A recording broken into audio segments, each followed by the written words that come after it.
Hello, Luise and Ania. I hope I have not mispronounced your name, but I was talking to Yaka this afternoon and asked how you pronounce your names. But anyway, this is actually a recording just for you, since Yaka is my only student in AP Spanish.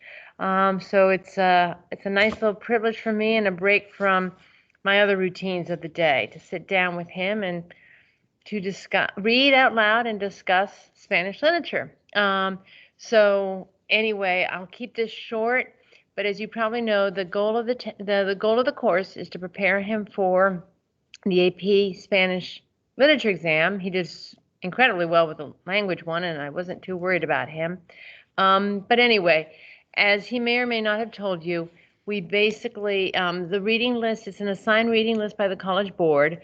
We have to read, I believe it's 41 or 42 pieces of literature, a total of 39 different authors. It covers anything from the 1300s in Spain to, I think it's 2005, 2010 in Spain, another author. And in between, we have authors from Colombia, Mexico, Argentina, several Latin American countries. Anyway, it's a combination of poetry, plays, parts of Don Quixote, which is what we're at now, and a large collection of short stories. And anything from the romances that were written, or the ballads that were written when the Moors were still in Spain, being sort of the last feat in conquering by Queen Elizabeth and Ferdinand in 1492. So we start, and actually we start even before that with a short story written in the mid 1300s. And so it really is a wide variety of literature. We've started mainly with the older stuff because it's I'm going mostly chronological, but every so often we need a break from the old Spanish, and so we'll do a little bit of modern. Today we started Don Quixote.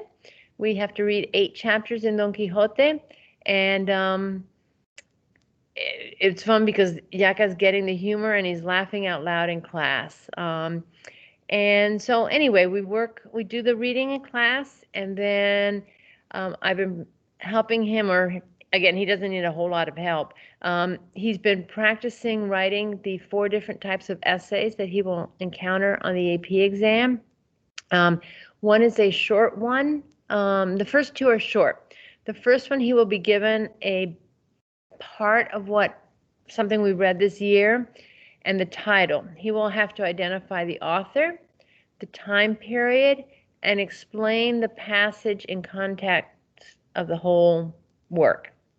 On the second piece, on the second essay, and that's 15 minutes. The second one is also 15 minutes long. He will be given again, something we've read this year, a piece of art, a painting or a photograph, and he will have to, compare the theme and how the theme is presented in both the piece of literature and the artwork. That's one of my favorite questions, actually, the way they do that. So in this class, we also have to study a little bit of art. We have to study all the historical periods. So what does Baroque mean? What does Renaissance mean?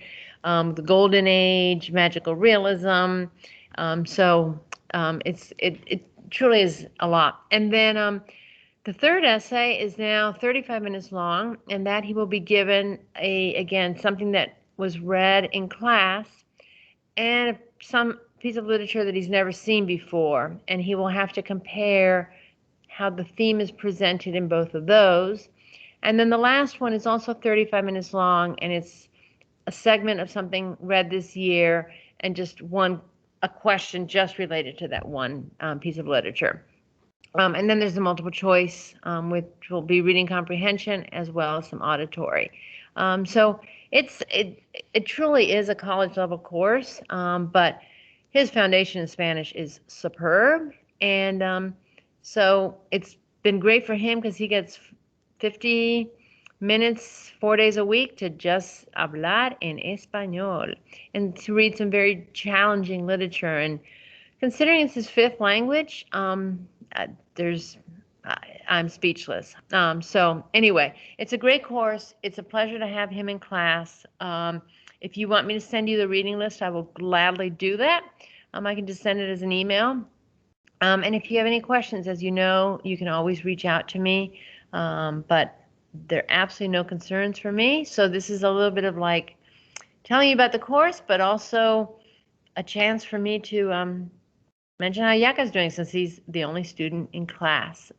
So again, my pleasure, my honor to get to teach him, and it's a fun way for me to spend some time, and it keeps my brain also going with Spanish at that sophisticated level. So hopefully by the end he'll share who some of his favorite authors are as we read them. So anyway, if you have any questions or concerns, please do not hesitate to reach out to me. And as we say in Spanish, hasta la próxima. Until next time, hopefully your travels can get you to Maryland soon, but we'll see. All right, so thank you. Bye-bye.